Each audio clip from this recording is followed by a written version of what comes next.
day in my life in Quezon Province. Tara na at tayo manghihibasan naman. Dahil nga ni pala sinamahan nyo ako din pag-uwi sa Quezon Province, ay samahan nyo naman ako sa panghibasan.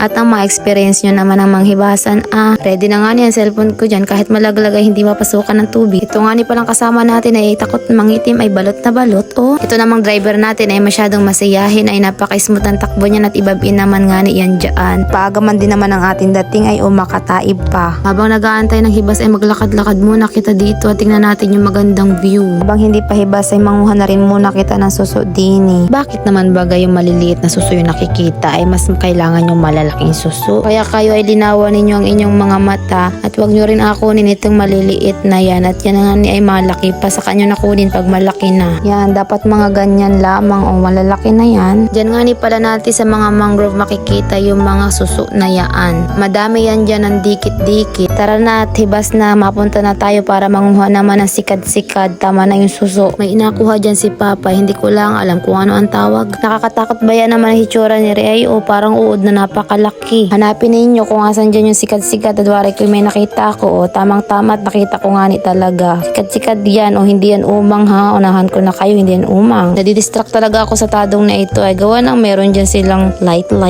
na yaan. Ano ba gayaan? Paano ba kita makakahanap kung ganyan naman yung tubig? Napakakuraw.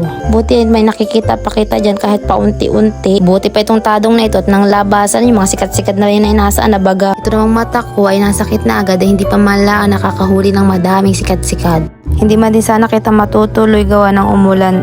Buti na lang talaga at nung tanghali na ay umiinit na. Nirilang man din naman ang panguha. Kailangan lang malinaw na mata. Masakit lang din talaga sa likod habang natagal. Pero in fairness, nakakita pa rin naman tayo dyan na sikat-sikat kahit naman makuraw yung tubig. Mas nakakatuwang manghibasan ngayon at malalaki yung sikat-sikat kaysa nung nakaraan ng hibasan tayo. Kita nyo yan? 3 sikat-sikat man din yan. Kung ganyan naman palaging sigbay-sigbay ay di maigi sana.